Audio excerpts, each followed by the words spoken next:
You all know about my three older brothers, of course. John was 19 and a half years older than I am. He was born in Ohio. He was the first child of Zella Fulmer, the oldest child of John Fulmer, and so he was a much sought after baby. Mm-hmm. I could tell from his baby book. Yeah, but I needn't dwell on that. He lived up there for about 8 or 9 years and then moved to Plant City, Florida about 1905, along in there, and lived there until he went off to war after 1 year of college at North Carolina A&M. Oh. His father's boss, Mr. Fawcett, had gone to A&M, so he had some influence on getting John there. However, after the war, World War I, which John knew quite a bit about electricity. He was at quite a young age, but he went to France and stayed a year. Experience on the whole, of course, it made a very lasting impression on him.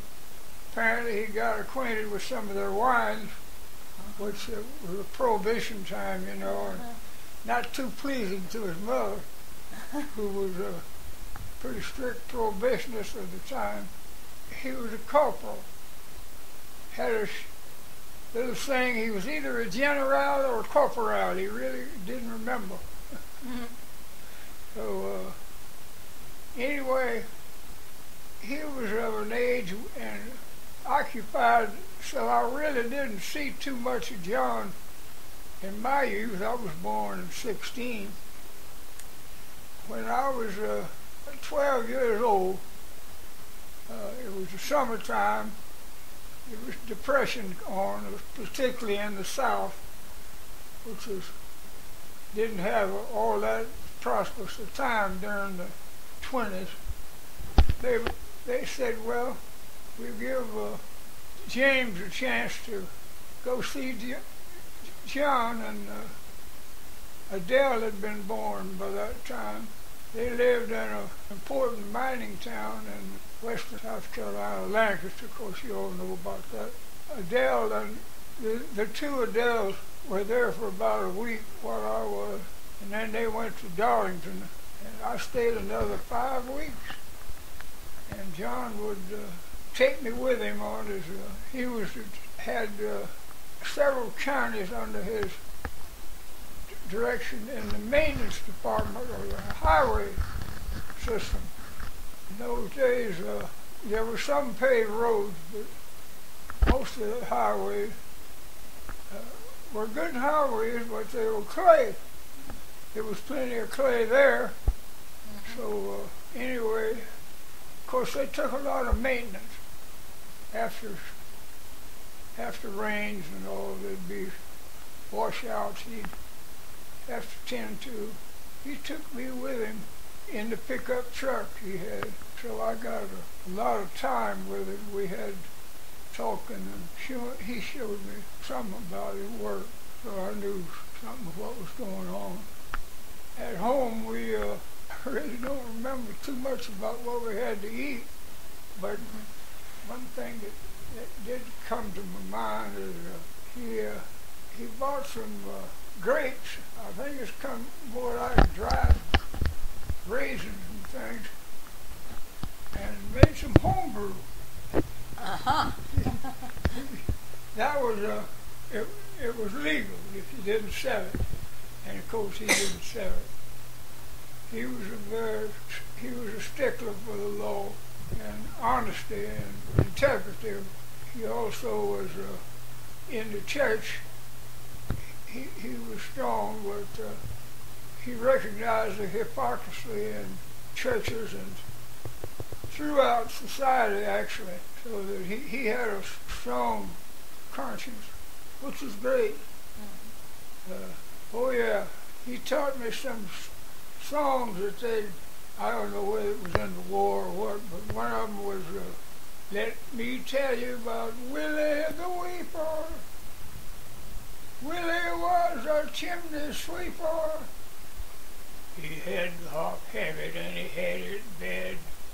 Listen while I tell you about a dream he had.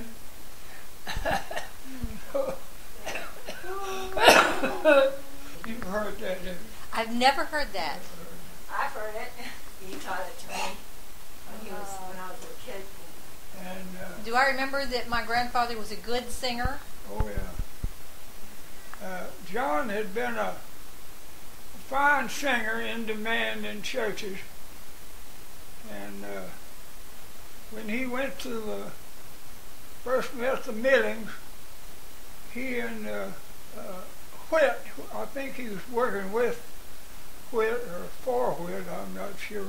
They were close. He got acquainted with it. Well, I'm not sure because the way the story came to me, he and Whit were walking down on the main square in Darlington one day, and John spied this girl across the way, said he'd like to meet her. Who is that? And Whit said, well, are your intentions honorable? Of course, John said you were. And said, that happens to be my sister. So they walk over and attract her attention. That's the way it got started. Oh. I don't think it was long that they were married. Uh-huh. And anyway, he loved the Milling family, and especially Mrs. Milling. He was inordinately fond of his own mother, but he almost compared Mrs. Milling to his mother there. So then it happened to Francis and I. Anyway, to finish the close relationship I had there with in Lancaster, a lot of things that he taught me. I guess I'd be permitted to say one thing. That one night I woke up with a nightmare or something, and I says, John came in and asked me what's the matter, and I said, well, I'm afraid if I die, I'll go to hell. And he said, oh, Jimmy, a God of love wouldn't have any hell. You go on back to sleep. So, well, that made sense to me, so that's about what I've thought ever since. Anyway, Francis and I stopped in to see them on the very first night second night after we were married, and I forget the town they were in, but they was on the seaboard line, I believe. No, coastline, because we'd taken the coastline. Anyway, that's neither here nor there. And we played tennis that day, and that was a pleasant time and a pleasant memory of him. Is that the only time you ever played tennis with him? No, I played several times when they were. He was actually, they were actually living on a farm. I skipped that era. That lasted about a year. Adele was in first grade, I believe. Was that in Bamberg, maybe? No, where they were living? No? This was in Plant City. Oh, okay, all right. Bamberg was the train stop.